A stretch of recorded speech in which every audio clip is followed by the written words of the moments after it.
Bonjour, c'est Gilles sur boursicoté.com. Voici l'analyse technique du CAC 40 en intraday pour cette journée du mercredi 18 novembre 2015.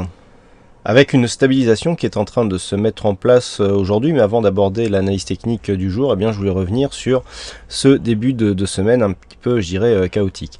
Alors donc, suite aux événements de vendredi et samedi sur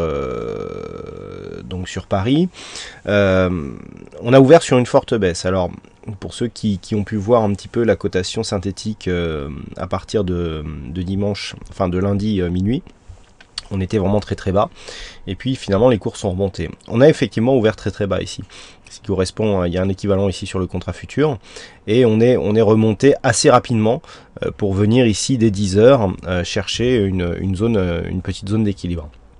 Depuis ce moment, on a marqué ici une petite phase de baisse et puis on est remonté ici. On est venu valider la zone des 4774 points, bon, même s'il manquait un petit peu un petit pouillème, mais on est revenu ici valider, on est revenu chercher cette zone, contact bol sup, moyenne mobile 20 exponentielle, et ensuite on a validé la poursuite de la tendance avec ainsi un autre appui sur la moyenne mobile 20 exponentielle. Ici contact, on revient chercher, contact, et puis là, on a cassé, donc on a eu ici la phase de stabilisation qui s'est mise en place dès hier soir, après la clôture, puisqu'on est venu valider ici un contact avec la bolle inférieure, et depuis on naviguait ici sous cette moyenne mobile. Alors lorsque l'on regarde, par rapport à la dynamique haussière que nous avions, donc en partant vraiment du plus bas que nous avions sur la cotation future, on a des retracements de Fibonacci qui sont assez significatifs dans le sens où dès hier soir, on est venu tester cette zone. Ça s'est joué au point près. On est revenu ici, moyenne mobile 20 exponentielle sur la clôture. On a continué ici sur cet élan plutôt baissier d'un point de vue court terme dans la matinée. Et puis ça se stabilise actuellement. Ça se stabilise dans le sens où nous avons un retour ici sur moyenne mobile 20 exponentielle qui agit désormais comme zone de support avec un quasi-contact ici sur la bolle supérieure. Mais on voit ici avec ce resserrement des bandes de Bollinger qu'on n'a plus du tout de volatilité et donc plus du tout de dynamique. Comme je vous l'ai indiqué ce matin, tant que les cours évoluent entre les points hauts d'hier, à savoir les 4942 points, et cette zone ici de retracement à 23,6%, 4888 sur le cash, donc puisqu'on est ici malgré un horaire étendu sur une cotation type cash, eh bien on est sur une phase de stabilisation. On avait une zone à 4883, juste en dessous, au-dessus duquel les cours sont bien stabilisés dans la matinée. Et donc là, on confirme ici, avec ici, après ce contact, eh bien, des cours qui se stabilisent autour de cette moyenne mobile 20 exponentielle dans un contexte où la volatilité est faible. Du point de vue du reste de la configuration technique, il y a un élément intéressant. Regardez ici au niveau de ce stochastique, on va revenir ensuite sur une vue un peu plus détaillé. Donc nous avons ici voilà ce stochastique qui est ici, donc où nous pouvons tracer une ligne de tendance. Je vais vous expliquer pourquoi je fais ce tracé. Et nous avons aussi non, alors ça c'est le RSI pardon, et nous avons aussi la même chose sur le stochastique. La constatation est la suivante: nous étions ici sur une phase de hausse avec des points hauts de plus en plus hauts qui n'étaient pas relayés sur les indicateurs, donc on l'a ici sur le RSI, on l'a aussi sur le stochastique. Lorsqu'on voit ici ces deux points hauts, on va maintenant pouvoir tracer une ligne équivalente. Et bien voilà ce que nous avons. Alors pourquoi tracer ceci? Tout simplement pour voilà, donc on a ici la divergence, donc qui est une divergence baissière, puisqu'on a ici un nouveau plus haut, mais on a un plus bas, enfin un nouveau plus haut qui est inférieur au précédent sur les deux indicateurs ici de référence. Et donc cette divergence baissière, et bien quelque part a préfiguré la phase de stabilisation sur laquelle nous sommes. Je rappelle que la divergence baissière est un signal d'affaiblissement d'une tendance en cours. Ici donc nous étions en tendance haussière, divergence baissière, et bien on nous amène ici à la phase de stabilisation.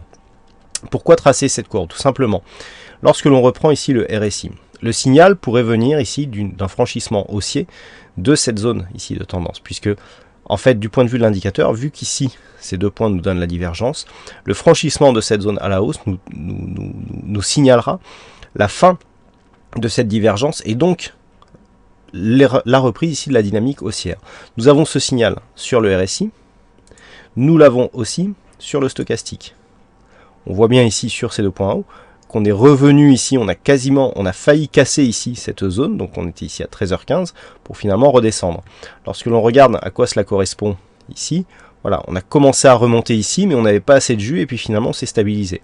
C'est la sortie manquée que nous avons là. Donc, dans ce contexte, Une phase de hausse ici qui commencerait à remonter vers la zone des points hauts ici 4937, 4940 pourrait être anticipée par une sortie ici de cette évolution baissière du point de vue de l'indicateur. Et c'est là qu'on peut-être anticiper une éventuelle rupture de cette zone ici des 4943 points. D'un point de vue graphique, il faudrait attendre la rupture haussière de cette zone pour valider une poursuite du mouvement haussier. Je vise toujours, d'ici la fin de l'année, un retour sur les points hauts significatifs du CAC 40. Par contre, du point de vue de la dynamique court terme, on est ici sur une phase de stabilisation entre ce retracement ici des 23,6% et cette zone de points hauts.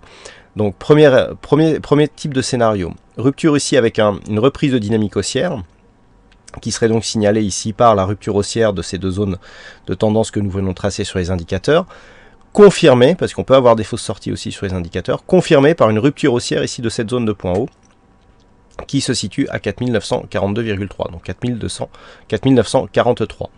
Ce scénario serait invalidé en cas de rupture forte et baissière de cette zone ici 4888,82, puisque sur rupture de cette zone, on visera un objectif de retracement à 38,2%, qui se situe à 4854 points. Sous cette zone ici 4854, 4847, où nous avons ici une zone secondaire, eh bien on viserait un peu plus bas ici dans la zone 50,61,8 pour un retour ici sur la zone des 4800 points.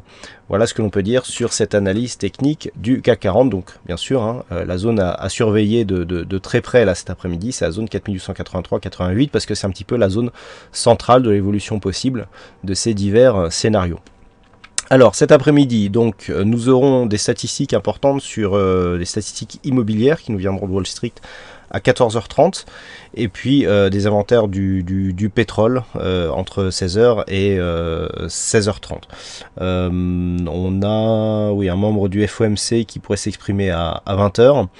À part ça, pas grand chose, donc à surveiller cette zone et puis les deux zones de cassure ici possibles, soit ici à 4943, soit une rupture baissière ici qui nous donnera un premier objectif ici sur ce retracement à 38,2%.